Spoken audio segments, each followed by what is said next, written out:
안녕하세요. 미국 주식론 대학의 미준입니다. 4월 23일 오늘의 미국 주식 뉴스를 시작합니다. 오늘도 변함없이 미국 주식 투자의 정석을 지키고 있는 미준에 오신 것을 환영합니다. 이 방송을 함께 해주시는 미준 구독자분들께서는 은퇴 준비를 하시면서 어떤 지역, 어떤 나라, 아니면 어떤 도시에서 은퇴를 할 계획이신지 모르겠습니다. 우리가 인생의 처음을 맞이할 때는 우리 의지 없이 태어나는 곳이 정해지잖아요. 하지만 은퇴할 때는 내 마음대로 내가 어디에서 은퇴하고 싶은지를 스스로 선택할 수 있다는 점이 굉장히 중요한 것 같습니다. 그런 의미에서 이 방송을 함께 해주시는 분들 중에 한국에 계신 분들께서는요, 은퇴 지역을 굳이 다른 나라로 바꿀 필요는 없는 것 같습니다. 제가 어제 이제 계단에서 미끄러져서 넘어지는 바람에 병원에 다녀올 일이 있잖아요. 그래서 이렇게 몸이 다칠 때마다 느끼는 건데 참 은퇴하고 나서 의료 시설, 의료 서비스가 얼마나 좋냐는 굉장히 중요한 것 같습니다. 그런 의미에서 저는 영국에서 은퇴할 가능성은 굉장히 희박하고요. 왜냐하면 영국은 많은 분들께서 알고 계실 텐데요. NHS라는 국가에서 운영하는 그 의료 프로그램이 있습니다. 그리고 대부분의 의료비가 무료입니다. 뭐 암에 걸린다거나 여러 가지 질병에 걸렸을 때 아니면 사고가 났을 때 의료비를 낼 필요가 없거든요. 그런데 문제는요, 너무나 그 딜레이라든지 과정이 복잡합니다. 제가 작년에 그 팔이 안 좋아서 굉장히 고생한 적이 있었는데요. 여러분들 아마 기억하실 겁니다. 그때 이제 GP라고 부르는 제너럴 프랙티셔너 가서 이제 초기 진료를 받아야 되고요. 그리고 이제 초기 진료 받은 다음에 의사 선생님이 추천을 해주시면 스페셜리스트를 볼 수가 있습니다. 우리가 흔히 얘기하는 전문의죠. 그래서 전문의를 만나고 나면 전문의가 이제 다시 추천을 해주면 엑스레이라든지 MRI를 찍을 수가 있고요. 그리고 나서 이제 MRI 찍은 거 가지고 다시 치료를 시작합니다. 이 과정이 몇 개월 이상 걸리거든요. 그래서 우리가 몸이 아프거나 사고가 나거나 이러면 참 그 의료 서비스를 빨리 받는 게 중요한데 이러한 혜택을 받기가 참 어려운 곳이 영국입니다. 그래서 저는 개인적으로 영국에서 은퇴할 생각은 정말 눈꼽만치도 없습니다. 아마도 동남아 쪽에서 은퇴를 하게 되지 않을까 개인적으로 생각을 하고 있고요. 자, 아무튼 미국 주식으로 은퇴하는 우리 입장에서는요, 나중에 향후에 내가 은퇴하고 나면 그 노후를 어디에서 보낼 것인가, 이 문제도 좀 심각하게 받아들여야 할 하나의 결정이 아닌가 합니다. 4월 23일 날 준비된 오늘의 미국 주식 뉴스 바로 시작합니다. 오늘도 어제 미국 증시의 시황부터 정리하도록 하겠습니다. 일단 S&P 500 맵을 보시면요, 아주 바람직한 색으로 물들어 있죠. 특히 빨간색을 거의 찾아볼 수가 없습니다. 여기에 일부 종목을 제외하고는 대부분의 섹터가 녹색 하나로 물들어 있고요. 특히 우리가 애정하는 테크주들은 굉장히 진한 녹색이 주를 이루고 있다. 따라서 어제는 전반적으로 미국 증시가 섹터에 관계없이 모두 상승했을 뿐만 아니라 대부분의 종목이 급등하는 굉장히 좋은 추세를 만들어냈습니다. 어제 마이크로 캡이 3.5% 올라가면서 가장 좋았거든요. 그 얘기는 아주 작은 초소형주가 가장 좋았다는 거고요. 두 번째로 다우존스가 2.69%, 세 번째가 나스닥 100이죠. 2.63% 올라갔습니다.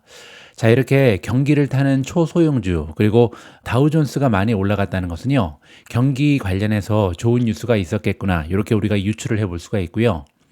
S&P 500을 이루는 11가지의 섹터별 성적을 봐도 마찬가지입니다. 가장 위쪽에 금융주가 3.31% 급등했고요. 두 번째는 임의소비재, 컨슈머 디스크레셔너리가 3.16%, 그리고 네 번째에 커뮤니케이션 서비스가 있는데요. 커뮤니케이션 서비스는 제가 여러 번에 걸쳐서 설명드린 것처럼 구글이나 메타가 위치해 있기 때문에 광고에 의존하는 기업들이 굉장히 많이 포진돼 있죠. 그리고 그 다음에 에너지 역시도 2.5% 급등했습니다. 따라서 전반적으로 경기 상황과 연계되어 있는 경기 순환주들이 좋은 모습을 보이는 하루였다. 이 부분에 우리가 집중해 볼 필요가 있는 거죠.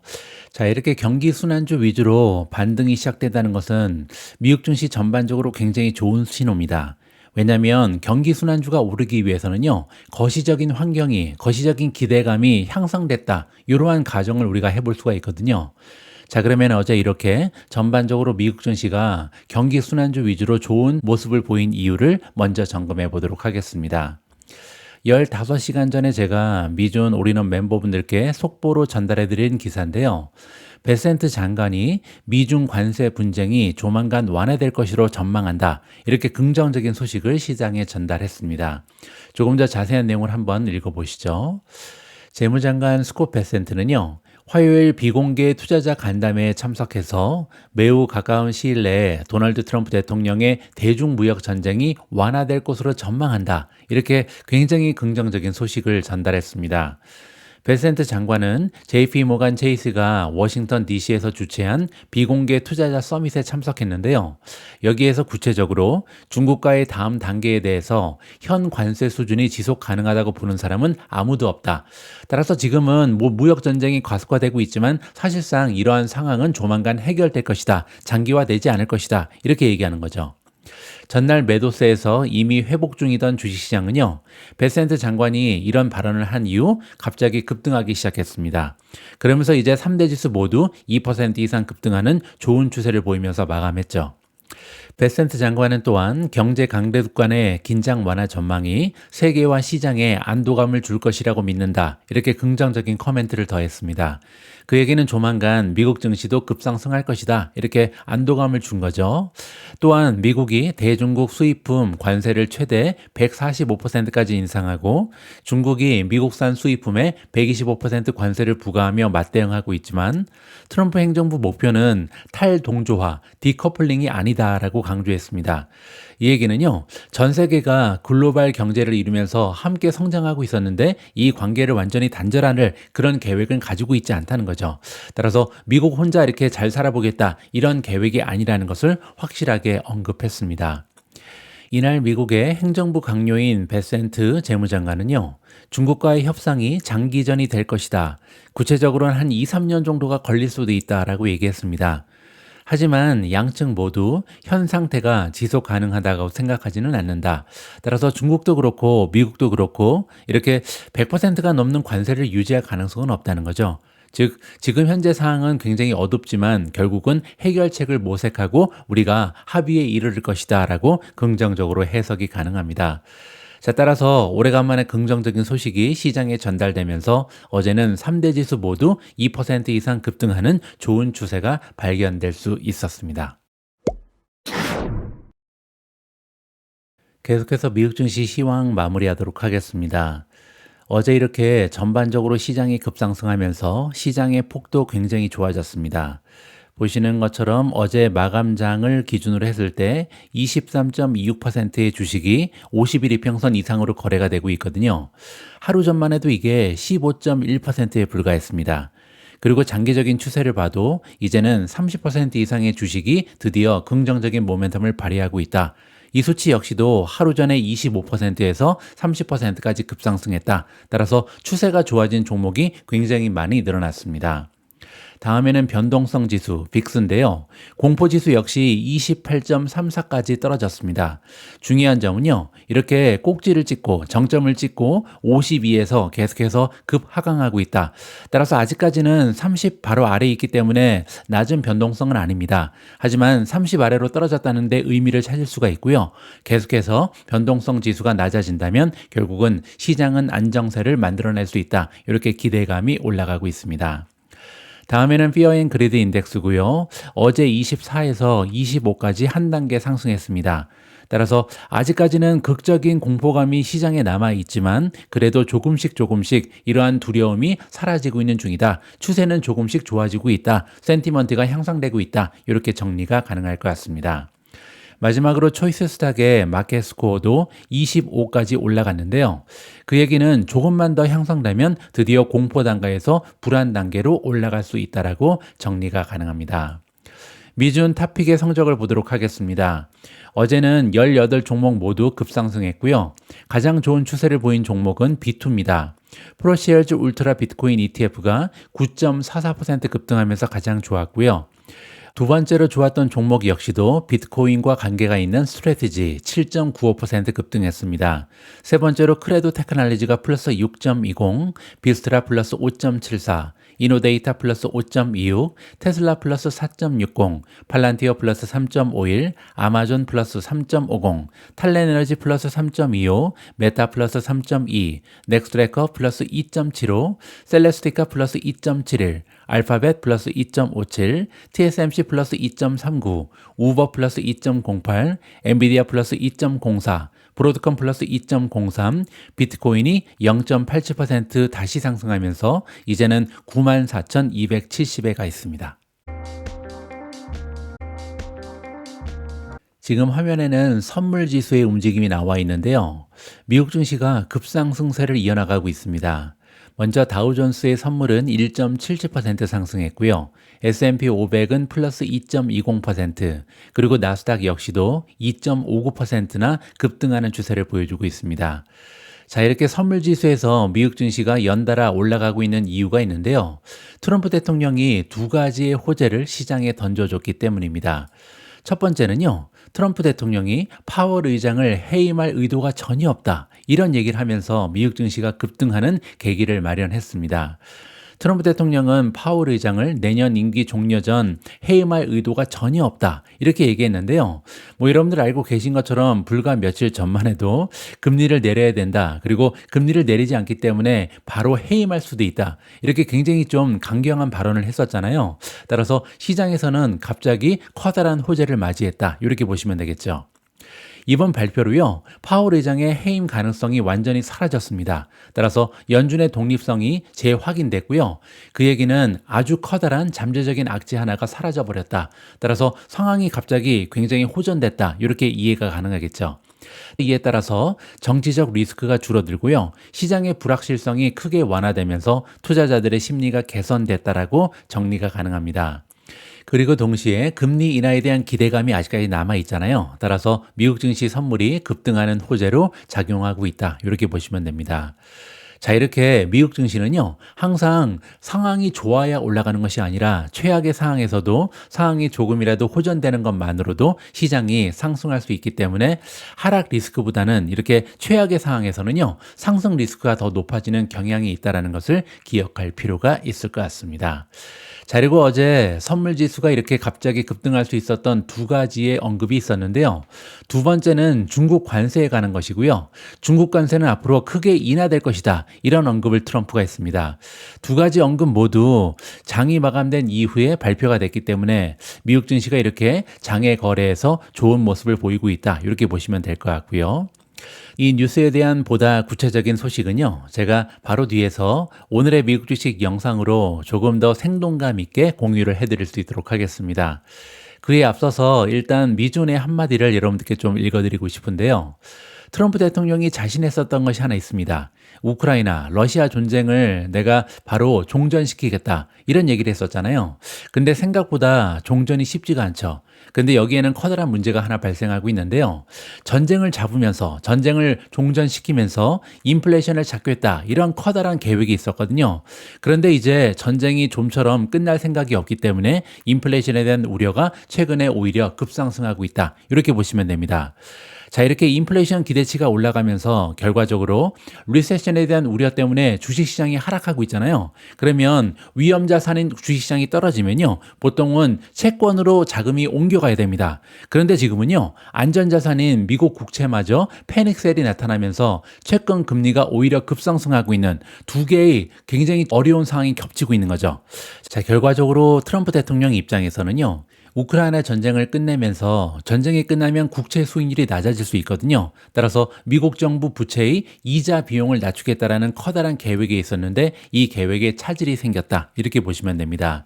자, 따라서 이제부터는요, 조금 더 관세 정책에 대해서 완화적인 모습을 보이지 않을까. 전쟁이 끝나면 괜찮은데 만약에 전쟁이 조만간 끝나지 않는다면 아마도 관세 정책을 완화하면서 기대 인플레이션을 낮추지 않을까, 저는 개인적으로 이렇게 기대하고 있습니다. 자, 이렇게 지금 미국 증시의 선물은요, 트럼프 대통령의 두 가지 메시지 때문에 급등하고 있습니다. 첫 번째는 연준의 파월 의장에 관한 거고요. 두 번째는 중국과의 관세 정책이 완화될 가능성을 시사하고 있습니다. 자, 이렇게 중요한 뉴스에 대해서 조금 더 자세한 내용을 오늘의 미국 주식 영상으로 여러분들께 보여드릴 수 있도록 하겠습니다. 어제 트럼프 대통령의 사무실에 직접 들어가서 이 질문을 했었던 CNBC 기자가 굉장히 자세한 내용을 여러분들께 직접 소개해 드릴 겁니다. 우리가 계속 이야기해왔던 그 발언들은 지금 막 백악관 오벌 오피스에서 이루어졌습니다. 조금 전 에이먼 제버스가 오벌 오피스에 있었습니다. 지금 전체 내용을 전해드립니다. 제가 몇몇 기자들과 함께 오벌 오피스에 있었는데요. 트럼프 대통령이 새로운 증권거래위원회 국장에 취임 선서를 하는 행사 중이었습니다. 저는 대통령에게 제이 파월을 해임할 의향이 있는지, 그리고 자신에게 그럴 권한이 있다고 생각하는지를 물어볼 수 있었어요. 대통령은 그 문제에 대해서는 말하고 싶지 않다. 그가 제이 파월을 해임할 권한이 있는지에 대한 질문에는 왜냐하면 나는 그럴 의도가 전혀 없기 때문이다. 해임할 의도는 애초부터 없었다라고 했어요. 그는 언론이 때때로 단순한 추측을 과장해서 보도한다고 말했습니다. 하지만 대통령은 여기서 연방준비제도 의장을 해임할 의도가 없으며 그런 시도를 할 생각도 없다는 입장을 다시 한번 확고히 했습니다. 이 점이 특히 흥미롭게 느껴졌어요. 또한 중국과 관련된 질문, 특히 관세 문제와 서부 해안 항만들에 미치는 영향에 대해 우려하고 있는지에 대한 질문에도 답했는데요. 대통령은 이렇게 말했어요. 결국에는 이 관세가 전반적으로 나라에 도움이 될 거라고 믿는다라고요.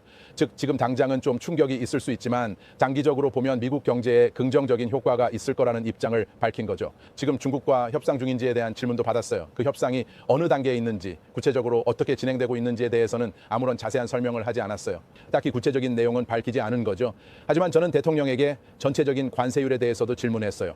특히 오늘 아침에 있었던 재무장관의 발언, 즉 지금의 높은 관세율이 사실상 중국과의 무역을 전면 중단시키는 금수조치 엠바고와 같다는 그 발언에 대해 어떻게 생각하는지 물어봤죠. 재무장관의 말에 동의한다고 했어요. 즉 현재로선 사실상 중국과의 무역이 금수조치 상태에 가깝다는 거죠. 하지만 동시에 이렇게도 말했어요. 지금의 관세율이 계속 이렇게 유지되지는 않을 거라고 본다. 즉 상황에 따라 조정이 있을 수 있다는 뜻으로 들렸어요. 관세율이 크게 낮아질 거라고 말했습니다. 그래서 제가 어느 정도 수준까지 낮아지나요? 라고 물었고 제로까지는 아니지만 지금보다는 훨씬 낮은 수준이 될 거라고 말했습니다. 정확한 숫자는 말하지 않았지만 완전히 없애진 않겠다는 뉘앙스였어요. 그러니까 제가 보기엔 지금 대통령은 주식시장에 듣고 싶어하는 신호를 보내고 싶어하는 모습이 역력했습니다. 연준에 대해서는 매우 유화적인 태도를 보였고 중국과는 협상할 준비가 되어 있다는 메시지를 강하게 전달하려는 의도가 분명해 보였어요.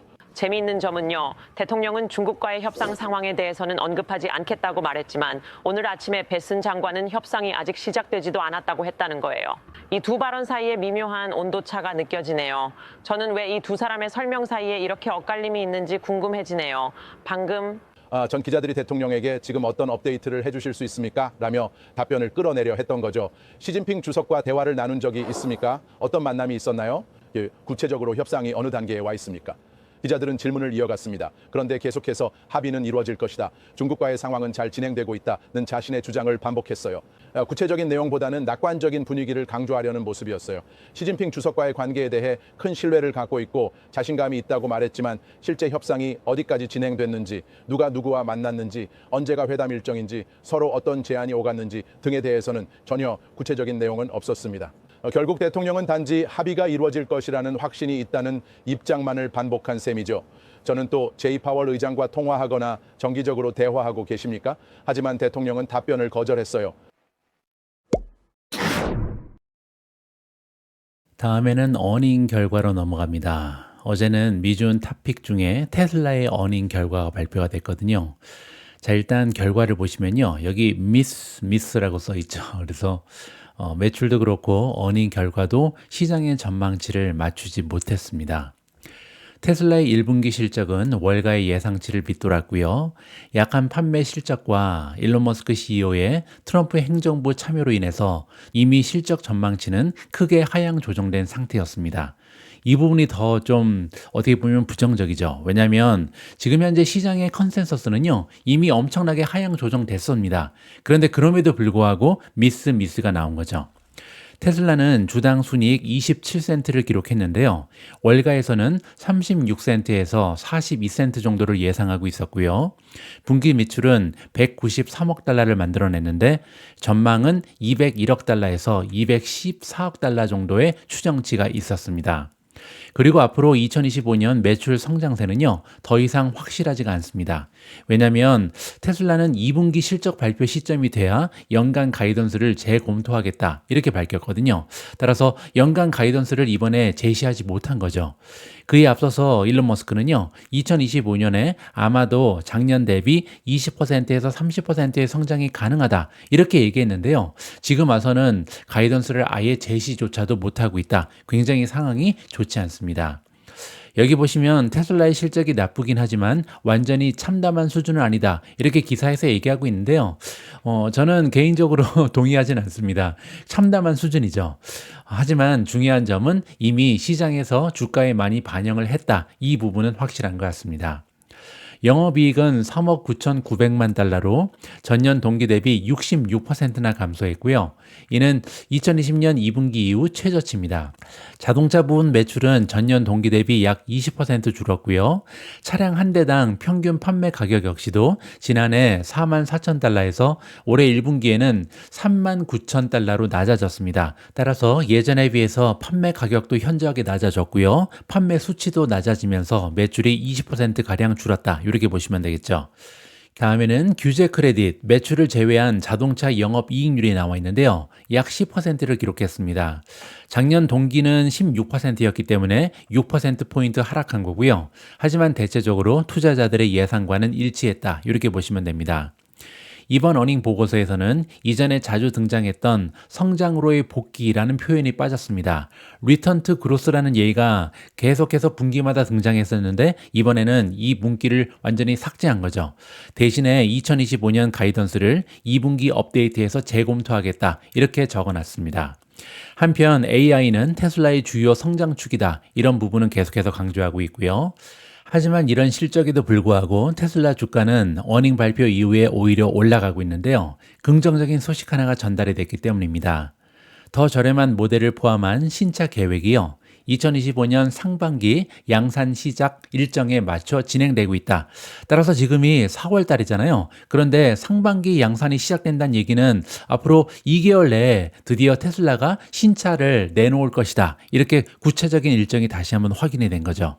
자, 따라서 이러한 소식 때문에 테슬라에게 몇 달의 준비 시간을 주게 되는 거고요. 투자자 입장에서는 조만간 굉장히 커다란 호재가 있을 것이다. 이러한 희망을 안게 됐습니다. 테슬라는 또한 현재의 관세 구조가 자동차 부분보다는 에너지 사업에 상대적으로 더 큰 영향을 미칠 것이다. 이런 얘기를 했는데요. 그 이유는 뭐냐면 테슬라의 메가팩은요. 대부분 중국에서 수입한 LFP, 셀을 사용하고 있다고 합니다. 지금 현재 전 세계 리튬 이온 배터리 생산 능력 중에 북미 비중은 겨우 5%에 불과하고요. 중국이 전 세계에서 84%를 차지하고 있기 때문에 당연히 자동차 부분보다는 에너지 사업이 더 많은 관세의 영향을 받는다. 이렇게 보시면 되겠죠. 자, 미준의 한마디로 마무리하도록 하겠습니다. 테슬라의 매출, 영업이익, 그리고 이익률이 전년 동기 대비 급락했습니다. 하지만 4월 초 발표에서 1분기 인도 물량이 전년 대비 13% 감소했다는 소식을 이미 우리가 알고 있었잖아요. 따라서 투자자들은 부진한 실적을 어느 정도는 예상하고 있었다.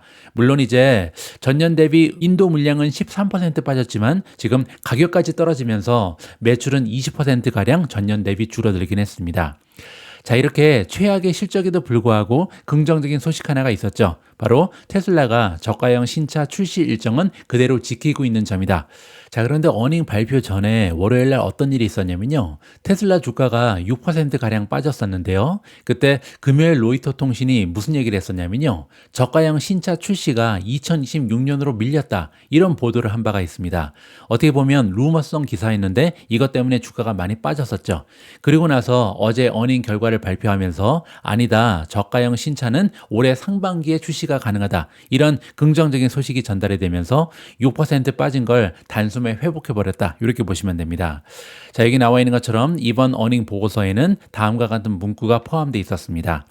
더 저렴한 모델을 포함한 신차 계획은 2025년 상반기 양산 시작 일정에 맞춰 진행되고 있으며 이들 차량은요, 차세대 플랫폼의 요소 그리고 현행 플랫폼의 요소를 모두 활용하면서 현재 생산 라인에서 생산될 예정이다. 따라서 조만간 생산이 시작된다. 다시 한번 확인을 해줬습니다. 테슬라 주가가 이렇게 최악의 어닝 실적에도 급락하지 않은 이유는요, 아직까지 희망이 살아있기 때문이다. 자, 이제 과연 올해 상반기에 이 저가형 자동차가 출시되고 생산이 시작되는지 이 부분의 약속을 꼭 지킬 필요가 있다. 이렇게 정리가 가능합니다. 자, 그리고 지금 현재 테슬라의 주가 흐름을 보시면요, 어제 장중에 4.6% 급등했고요. 지금 시간의 거래에서 무려 6.36% 급등 추세를 만들어내고 있습니다. 자, 이렇게 선물 지수에서 많이 올라가는 이유가 있는데요. 어제 기자회견에서 굉장히 중요한 얘기를 일론 머스크가 했습니다. 테슬라 CEO인 일론 머스크는요, 트럼프 미국 대통령 행정부를 위해서 일하는 시간을 줄일 것이다 라고 얘기했습니다. 즉, 테슬라 경영에 집중하겠다, 이렇게 긍정적인 소식을 전달한 거죠. 여러분들 알고 계신 것처럼 일론 머스크는요, 트럼프 행정부의 정부 효율성 부서 도찌를 이끌고 있는데요.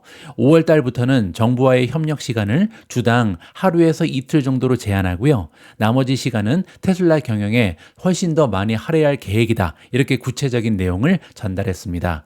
자, 따라서 일론 머스크의 정치적 활동 때문에 사실 지금까지 테슬라 주가가 많이 떨어진 부분이 있는데, 이러한 악재가 해소되면서 어제 테슬라 주가가 급등할 수 있는 기회가 마련이 됐다, 이렇게 마무리를 해드리겠습니다. 오늘 마지막으로 준비된 컨텐츠는 제가 직접 작성한 글입니다. 미준 올인원 멤버십의 운영을 도와주고 계신 팬딩의 담당 매니저분께서요, 자, 이렇게 장기간 동안 미국 증시의 모습이 너무나 좋지가 않은데, 이럴 때 미준 올인원 멤버분들 그리고 미준 구독자분들을 위해서 제가 좀 중요한 메시지를, 좀 개인적인 메시지를 전달해 드리는 것이 어떤가, 이런 조언을 좀 하시더라고요. 그래서 오래간만에 제가 가지고 있는 투자의 전략이라든지 철학, 이런 부분을 조금 길지 않은 짧은 글로요 만들어서 여러분들께 개인적인 메시지를 좀 전달해 드리고 싶었습니다. 자, 이번 미국 주식으로 은퇴하기라고 제가 제목을 지었는데요.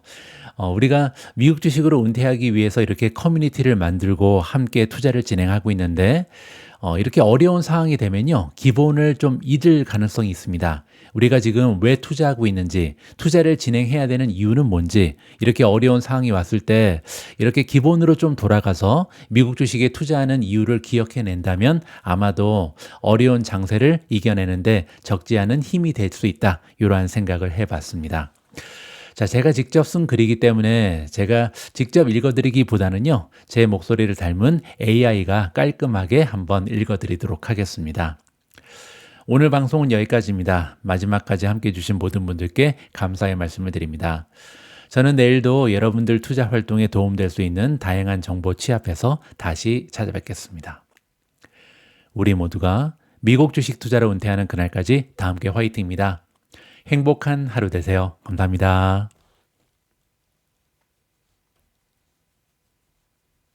몇 달 전만 해도 트럼프 대통령은 이 역사상 가장 친기업 친증시 대통령이라는 이야기가 돌았었는데, 상황이 이렇게 급변한 것이 놀랍기만 합니다. 만약 리세션, 스태그플레이션 등 최악의 시나리오가 현실이 되어 향후 몇 년간 경제와 시장이 나빠질 가능성이 있다 해도 우리는 주식 투자를 멈춰서는 안 됩니다. 왜냐하면 다른 차선책이 마땅히 보이지 않기 때문입니다. 현재 여러분이 60대 부부라 하더라도 둘 중 누군가가 90대 초반까지 살 확률이 50%에서 60%에 달합니다. 2028년 대선까지는 이제 3년 남짓 남았지만 은퇴 자금으로 버텨야 할 기간은 현재 60대 이상이라고 하더라도 최소 30년, 저와 같은 50대라면 최소 40년 이상이 될 수 있습니다. 여기서 가장 중요한 포인트는 예금, 적금 등 현금성 자산만으로는 앞으로 수십 년간 물가 상승을 따라잡는 것이 불가능하다는 것입니다. 예를 들어 한 달 생활비로 300만 원씩 12개월이면 1년에 3,600만 원, 거기에 40년을 곱하면 14억 4천만 원이 필요합니다.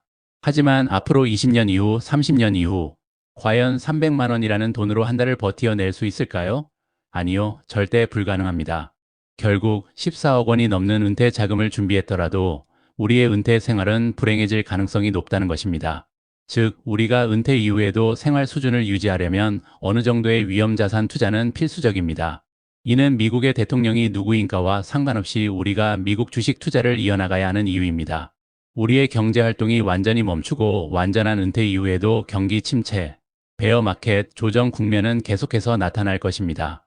은퇴자 투자자의 경우 가장 큰 투자 리스크 중 하나는 수익률 순서 리스크 시퀀스 오브 리턴 리스크입니다.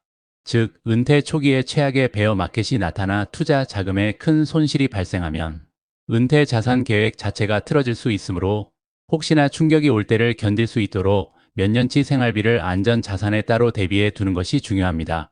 현재의 조정 국면을 포함해도 1995년 이후 지금까지 5년 구간의 미국 주식 평균 수익률은 10.6%, 지난 5년간 S&P 500 연평균 수익률은 여전히 16%에 달했습니다. 여전히 미국 주식 투자는 가장 성공 확률이 높은 은퇴 준비 전략인 것입니다. 결국 가장 중요한 것은 시장을 떠나지 않는 것입니다. 미국 주식에 투자하지 않고 향후 30년에서 40년 동안 인플레이션을 이길 수는 없다는 것을 꼭 기억해야 합니다. 만약 주식 비중 100%가 불안하다면 주식과 현금성 자산을 80대 20, 70대 30, 60대 40 비율로 재조정해 보시길 권합니다. 자산 배분은 시장 타이밍보다 훨씬 중요합니다. 여러분이 40대 혹은 30대라 하더라도 자산 배분 전략은 필수입니다.